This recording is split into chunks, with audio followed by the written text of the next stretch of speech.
नमस्कार विद्यार्थी मित्रांनो, आज आपल्याला वीरांगना सुरू वाचन या पाठामध्ये आपल्या देशासाठी ज्या कर्तृत्ववान स्त्रियांनी जी काही कामगिरी पार पाडली त्या संदर्भामध्ये माहिती घ्यायची आहे. स्वतःचं दैनंदिन कार्य यथायोग्य रीतीने पार पडत असताना सामाजिक बांधिलकी मानणाऱ्या आपण समाजाचे काहीतरी देणे लागतो याची जाणीव ठेवूनच वेगळी वाट चोखाळणाऱ्या व्यक्ती समाजाला कायमच वैष्णव असतात. प्रस्तुत पाठात देशहित आणि समाजहित जपणाऱ्या दोन वीरांगनाचा या ठिकाणी परिचय करून दिला गेलेला आहे. देशासाठी सदैव शिरतळ हातावर घेणारा वीर सैनिक व त्याला तितक्याच प्राणपणाने साथ देणारी वीरपत्नी या देशाचे भूषण असते. नीतीच्या आघाताने खचून जाणे हे वीरपत्नीच्या स्वभावात नसते. वीरगती प्राप्त झालेला कर्नल संतोष महाडिक यांच्या पत्नी स्वाती महाडिक यांचा निर्धार उभ्या महाराष्ट्राला अभिमानास्पद आहे. वीरपतीचे निधन आयुष्यातील सर्वात दुःखद क्षण, परंतु याच वेळेस कर्नल महाडिक यांचे सैन्यात राहण्याचे अपुरे स्वप्न या ठिकाणी आपण सैन्यात भरती होऊन पूर्ण करायचं हा निर्धार स्वाती महाडिक यांनी केला. आपल्या दोन्ही मुलांनाही सैन्यातच पाठवण्याचा त्यांचा निर्णय आणि त्यांच्या पुढसाठी खडतर प्रशिक्षण स्वतःला सिद्ध केलेल्या या वीरांगनेचा हा परिचय आपल्याला निश्चितच प्रेरणादायी वाटेल. प्रस्तुत पाठामध्ये कर्नल संतोष महाडिक यांना हुतात्म्य प्राप्त झालेले आहेत आणि त्यानंतर स्वाती महाडिक खचल्या नाहीत, उलट त्यांनी सीमेवर जाऊन शत्रूशी लढा देण्याचा निर्धार केला आणि त्या लष्करात लेफ्टनंट पदापर्यंत दाखल झाल्या. त्याची दखल राज्य मराठी पाठ्यपुस्तक यांनी घेतलेली आहे आणि प्रस्तुत पाठामध्ये त्यांनी या ठिकाणी स्वाती महाडिक यांच्या संदर्भामध्ये त्यांचा जीवन परिचय दिलेले आहेत. या पुस्तकामध्ये सन्मान एक महिला सैनिकांच्या या नावानं स्वाती महाडिक यांच्यावरील हा धडा आहे. स्वाती यांची कौटुंबिक स्थिती, पतीचे निधन, घरची जबाबदारी आणि लष्करात दाखल होऊन त्यांनी घेतलेली खडतर ट्रेनिंग याची चित्रकथा या पाठातून आपल्याला सांगण्यात आलेली आहे आणि या ठिकाणी विद्यार्थ्यांना प्रेरणा मिळावी हा यामागचा हेतू आहे. जीवन संघर्ष धड्यातून उलगडण्यात त्या ठिकाणी यश आलेलं आहे. पतीला वीर मरण आल्यानंतर त्यांच्या अंत्यसंस्कारावेळी स्वाती यांनी कर्नल महाडिक यांची देशसेवेचे अपूर्ण स्वप्न पूर्ण करण्याची शपथ घेतली. लष्करात दाखल होण्यासाठी त्यांनी या ठिकाणी मोठा त्याग केलेला आहे. त्याचप्रमाणे स्टाफ सिलेक्शन बोर्डाची परीक्षेचा निर्णय त्या ठिकाणी घेतला. त्या ठिकाणी लष्कर व संरक्षण मंत्र्यांनी फक्त वयाच्या अटीमध्ये सूट दिली आणि सूट देऊन या ठिकाणी त्यांना लष्करामध्ये काम करण्याची संधी दिली आणि आपण या ठिकाणी त्यांच्या जीवनाचा जो भाग होता यामध्ये त्यांच्याबद्दल थोडक्यामध्ये माहिती घेत आहोत. कशा पद्धतीने त्यांनी स्वतःला सक्षम बनवलं, त्यांच्या मुलाखती कशा झाल्या या संदर्भामध्ये तिचं नवऱ्यावर इतकं प्रेम की तो गेल्यावरही तिला त्याच्या विश्वातच वावरायचं होतं. संतोष तर गेला पण त्याचा युनिफॉर्म आहे. तो युनिफॉर्म घातला की संतोष तिच्या आजूबाजूला आहे असं तिला वाटायचं आणि म्हणूनच तिनं निर्धार केला, पोटची पुरं, घर, संसार सगळं बाजूला सारलं आणि पतीच्या पार्थिवाचा अग्नी शमलाही नव्हता तोच तिनं निर्धार केला देशसेवेचा. आज सगळा देश अभिमानानं स्वाती तुला सलाम करतोय.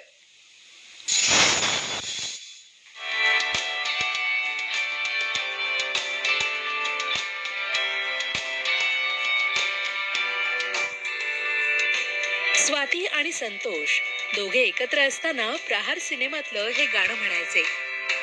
शहीद कर्नल संतोष महाडिक यांच्याही आज याच भावना असाव्या. आर्मी ही संतोष महाडिक यांची पहिली प्रेयसी आणि स्वाती ही दुसरी प्रेयसी. दोघांमध्ये कायम याच मुद्द्यावरून लुटुपुटूची भांडणं व्हायची. पण आता नवऱ्याचं पहिलं प्रेम स्वातीचंही पहिलं प्रेम झालंय. स्वाती लष्करात लेफ्टनंट झालीये.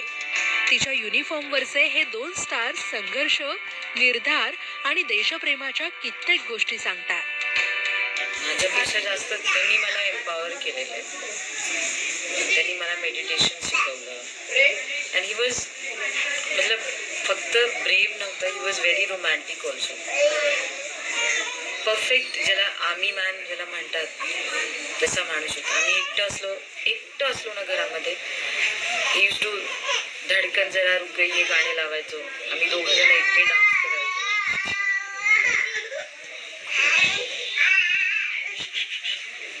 He has empowered me for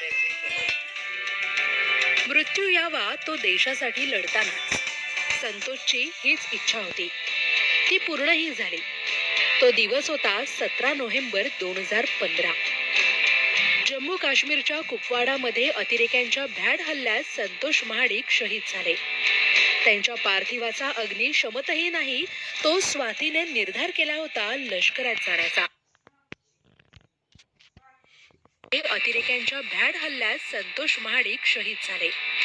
त्यांच्या पार्थिवाचा अग्नी शमतही नाही तो स्वातीने निर्धार केला होता लष्करात जाण्याचा. नवऱ्याचं अपूर्ण राहिलेलं स्वप्न पूर्ण करण्याचा. खरं तर स्वाती आर्मी पब्लिक स्कूलमध्ये शिक्षिका होती. पण संतोषच्या हौतात्म्यानंतर संतोषचा युनिफॉर्म तिला खुणावू लागला. See, first when I have taken decision like I want to wear a uniform, it was absolutely emotional decision. Sudden fall in of combat and there is no uniform in my house, and like the person whom I love the most, he was no more, and I always used to tell him like I'm your second love. Your first love is Indian Army. Your first love is your uniform, and your first love is. And when I lost him, I don't have any support kind of a thing. So I thought that let me try and love his first love. So that was the reason why I have taken emotional decision of wearing the uniform. But yes, after a month when I have taken a decision, it was a wise decision taken by my brain. Why not? Why I should not go to join Indian Army, which will also provide myself a kind of satisfaction and the way of life which I was looking for with my husband, which will be for my kids as well. पोटच्या 2 छोट्या गोळ्यांना दूर ठेवून लष्करी प्रशिक्षण पूर्ण करणं ही सोपी गोष्ट नव्हती. पण निर्धारच इतका जबरदस्त होता की कंट्री फर्स्ट हे संतोषनं शिकवलेलं ब्रीदवाक्य बघता बघता स्वातीचंही ब्रीदवाक्य झालं. ऑक्टोबर 2016 पासून चेन्नईमधल्या ऑफिसर्स ट्रेनिंग अकॅडमीत प्रशिक्षण सुरू झालं. 9 सप्टेंबरला परेड झाली आणि स्वाती लष्करी अधिकारी म्हणून रुजू झाल्या. त्यांचं पहिलं पोस्टिंग देहू रोड इथे असणार आहे. जिस यूनिट को उन्होंने कमांड किया 41 जो मराठा लाइफ इन्फेंट्री का है, वो परिवार है. पूरी इंडियन आर्मी जो मेरा परिवार बन चुकी है, प्लस मेरा अपना परिवार, तो सब लोग मेरे साथ थे. मुझे पता था कि वो मुझे जहाँ पर मुझे लगता है कि मेरी गाड़ी रुक रही है वहाँ पर वो मुझे धक्का ज़रूर देंगे. तो ये एक एहसास था पीछे, तो मैंने ये स्टेप उठाया और मैंने कर लिया. स्वाती यांच्या मुलांचंही शिक्षण सध्या सुरू आहे. त्यांचा एक मुलगा पाचगणीत तर मुलगी देहरादूनमध्ये शिकतेय. विशेष म्हणजे मुलांनाही लष्करातच पाठवण्याचा स्वातीचा विचार आहे आणि मुलीची सध्या तरी तशी इच्छा आहे. माझी मुलगी आता 7वीत आहे. ती स्वतः म्हणते की तिला डॉक्टर व्हायचं, सर्जन व्हायचं, आर्मीमध्ये व्हायचं, बाबाचं युनिफॉर्म. आणि मुलगा पण असं वाटतं तो पण जर त्याची इच्छा असेल तो गेला तरी माझी I will be proud. Santosh सारखी स्वातीही लढवय्यी आहे. स्वतः आर्मी स्कूल शिक्षिका असताना ते नाकारून नवऱ्याच्या स्वप्नासाठी लष्करात जाणं हे प्रचंड आव्हानात्मक होतं. तिनं ते आव्हानही पेललं. नवऱ्याचं स्वप्नही पूर्ण केलं. दहशतवाद्यांच्या गोळीलाही चोख उत्तर दिलं आणि लाखो मुलींसाठी स्वाती एक प्रेरणा ठरलीये. भारताच्या इतिहासात तुझ्या युनिफॉर्म मधले हे 2 तारे नेहमी चमकत राहतील. Bureau report, Zee media, Mumbai. Zee 24 तास रहा एक. त्यातल्या अनेकांना इच्छा असूनही त्यांच्या घरी परत जाता येत नाही. CSMT स्टेशनवर RPFच्या रेखा मिश्रा अशा मुलांसाठी देवदूत ठरतायत. घरातून पळून जाऊन मुंबई गाठणारी अनेक मुलं रोज या गर्दीत सामील होतात. मुंबईतल्या या CSMT स्टेशनवर अशा पळून आलेल्या मुलांसाठी आणि कुटुंबियांसाठी RPFच्या पोलीस उपनिरीक्षक रेखा मिश्रा कुठल्या मसीहापेक्षा कमी नाही. गेल्या 2 वर्षात त्यांनी तब्बल 953 मुलांना त्यांच्या कुटुंबियांपर्यंत सुखरूप पोहोचवलंय. पळून आलेल्या मुलांना त्यांची चूक कळते जेव्हा अनेकदा ते घरी जाऊ शकत नाही. त्यांना घरचा पत्ता किंवा फोन नंबरही नीट माहीत नसतो. कंप्लीट एड्रेस मोबाइल नंबर नहीं दे पाते हैं, टूटा फूटा एड्रेस देते हैं. उसके लिए हम जब उनको CWC में लेके जाते हैं तो वहाँ की जो लोकल NGO हैं, लोकल NGO से कनेक्शन बना के उनको आधे अधूरे पते को पूरा ट्रेस करके आइडेंटिफाई किया जाता है. रेखा मिश्रा स्टेशनवर फिरणाऱ्या एकट्या मुलांची विचारपूस करून त्यांना बोलतं करतात, त्यांच्याकडून घरचा पत्ता किंवा फोन नंबर मिळवतात आणि काही सामाजिक संस्थांच्या मदतीनं त्यांच्या घरच्यांचा शोध सुरू करतात. दरम्यानच्या काळात या मुलांना CWC मध्ये ठेवलं जातं, पण घरातून पळून आलेल्या या मुलांचं मन वळवणंही तितकंच कठीण असतं.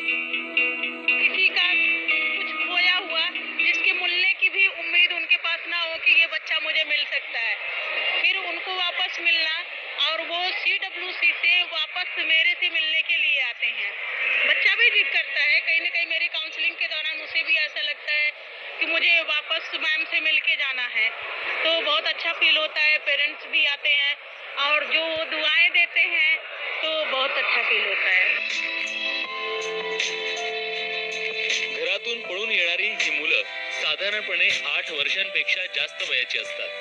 यात मुलांच्या तुलनेत मुलींचं प्रमाण मात्र खूप कमी असतं. उत्तर प्रदेश, बिहारमधून येणाऱ्या मुलांची संख्या यात जास्त असते.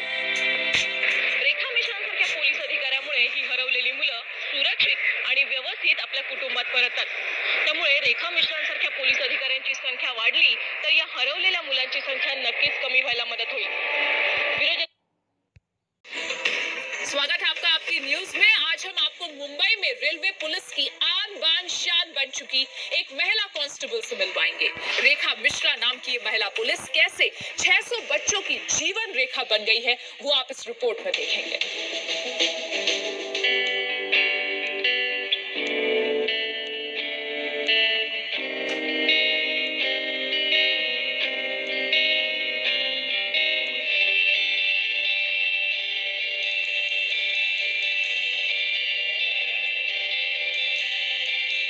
मुंबई के CST स्टेशन पर तैनात ये है रेखा मिश्रा। इन्हें आप 600 बच्चों की जीवन रेखा भी कह सकते हैं। 600 बच्चों की लाइफलाइन इसलिए क्योंकि इन्होंने बच्चों को भटकने से, अगवा होने से, बिकने से और न जाने किन किन मुसीबतों से बचाया है। बच्चों को एक नई जिंदगी दी है। सेंट्रल रेलवे की मुंबई डिवीजन में रेलवे पुलिस ने पिछले साल 1150 बच्चों को बचाया। इनमें से अकेली रेखा ने 434 बच्चों को सही दिशा दिखाई। इस साल भी रेखा अब तक 160 बच्चों को बचा चुकी है। CST रेलवे स्टेशन से 2016 में 434 बच्चों को रेस्क्यू किया है, जिसमें 389 बॉयज थे और 45 गर्ल्स थी। और 2017 में अब तक 160 बच्चों को रेस्क्यू हो चुका है। रेखा मिश्रा स्टेशन पर रोजाना यूं ही बच्चों से मिलती हैं, उनसे बात करती हैं, उनके साथ हंसती खेलती हैं। बच्चों के साथ जो लोग होते हैं उनसे भी बात करती हैं ताकि सुनिश्चित हो जाए कि बच्चा सुरक्षित हाथों में है, उसे कोई अगवा कर डरा धमका कर नहीं ले जा रहा है। अगर बच्चा अकेला भटक रहा है तो रेखा और सतर्क हो जाती है, बच्चों से बात करती है, उसे घर पहुंचाने की कोशिश करती है। बच्चों का कोई ना हो तो NGO की मदद से उसे सहारा देती है। रेखा ने पिछले साल ही चेन्नई से अगवा कर मुंबई लाई गई 3 बच्चियों को स्टेशन पर बचाया था। चेन्नई मेल से 3 लड़कियां आई थी जो किडनैप होके, किडनैपिंग का केस रजिस्टर था, उनको मैंने यहाँ पे पकड़ा था CST रेलवे स्टेशन पे। काफ़ी अच्छा लग रहा था क्योंकि वो 14 ईयर्स की थी और कॉलेज गोइंग थी, तो उनको हमारी वजह से मदद मिली तो बहुत अच्छा फील हो रहा था। माया नगरी मुंबई की चकाचौंध से कई बार बच्चे भटक कर मुंबई आ जाते हैं। रेखा रेलवे स्टेशन पर ऐसे बच्चों को एक ही नजर में पहचान जाती है, उन्हें सुरक्षित घर पहुंचाने के मिशन को अंजाम देती है। जैसे हमें प्लेटफॉर्म पे चेकिंग के दौरान कोई बच्चा मिलता है, उसमें अपने NGO की संतोषी ढेकले हैं, लक्ष्मी वगैरह हैं, इनकी मदद से हम उसको लेके आते हैं। फिर हमारा रेलवे का SOP है, उसके तहत हम उससे प्राइमरी इंक्वायरी करते हैं, मेडिकल कराते हैं, फिर CWC में उसको प्रेजेंट करने के लिए NGO को देते हैं। एक अनुमान के मुताबिक मुंबई में हर साल हजारों बच्चे लापता हो जाते हैं, लेकिन इनमें से कुछ खुशकिस्मत हैं। रेखा इलाहाबाद की रहने वाली है, उनके काम पर रेलवे पुलिस को गर्व है। बहुत अच्छा गौरवान्वित महसूस होता है कि एक महिला और उसकी भी पहली पोस्टिंग है और ऐसे कामों में ज़्यादा से ज़्यादा इंटरेस्ट लेकर काम कर रही है। बड़ा अच्छा लगता है ये। 2 साल पहले रेखा की मुंबई में पोस्टिंग हुई थी। ये उनकी पहली पोस्टिंग है। वो रोजाना 12 घंटे ड्यूटी देती है। देश को रेखा मिश्रा जैसी पुलिस वालों की बेहद जरूरत है, जो मुसीबत में मसीहा बनकर उनको बचा ले। अमित त्रिपाठी, जी मीडिया, मुंबई। और इसलिए हम रेखा मिश्रा को कह रहे हैं जीवन रेखा।